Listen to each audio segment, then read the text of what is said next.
Labour unions also forming part of the process here, day one of the collective bargaining session. This is the summit of the metal industries just coming together to take stock of where we are in terms of those negotiations where we often see them sit on the table and try by all means to increase or discuss and negotiate increases in the sector. I'm going to invite into the conversation now Mr. Gideon Duplessis. He's coming through from Solidarity, forming part of this session here, just out of the panel discussion and just trying to foster relations between the employer and the employees in the best interest of South Africans. Really looking at the fact that we've seen strike action after strike action where then these frictions exist during collective bargaining time. Welcome to the SABC.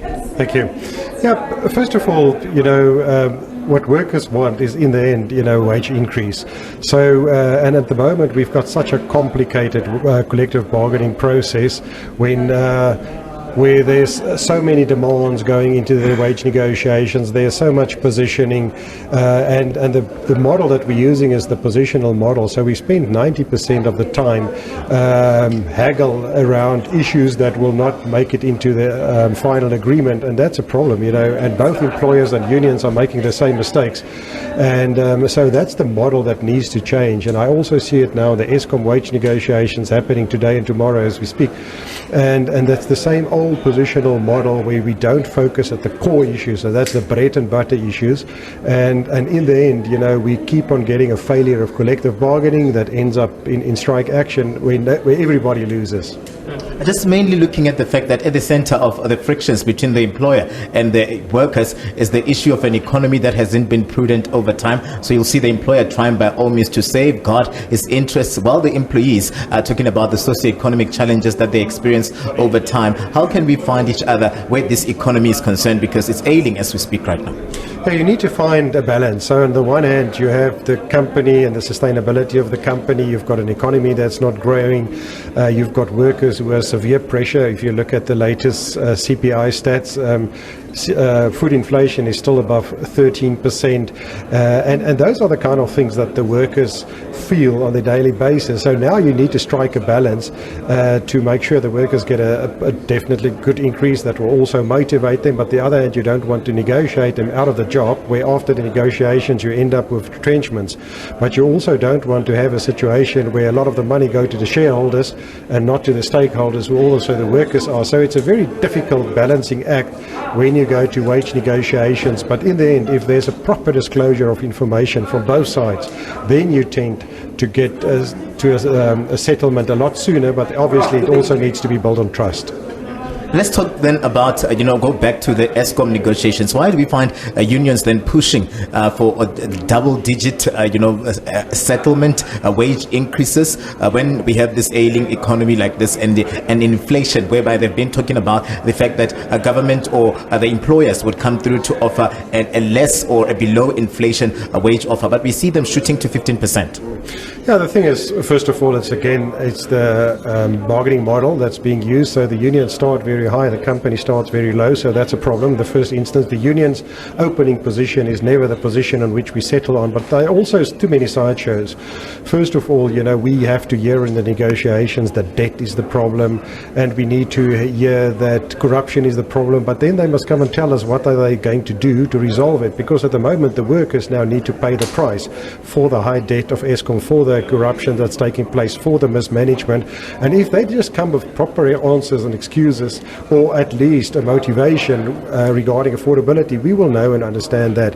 But then there are also the things that the relationship is not good at all. So the interpersonal relationships busy impacting on the wage offer and on the settlement. So the thing is, we now need to also go back to our members. They need to look at we need to look at our demands. Eskom need to look at their offer, because we know NERSA did offer them 6%.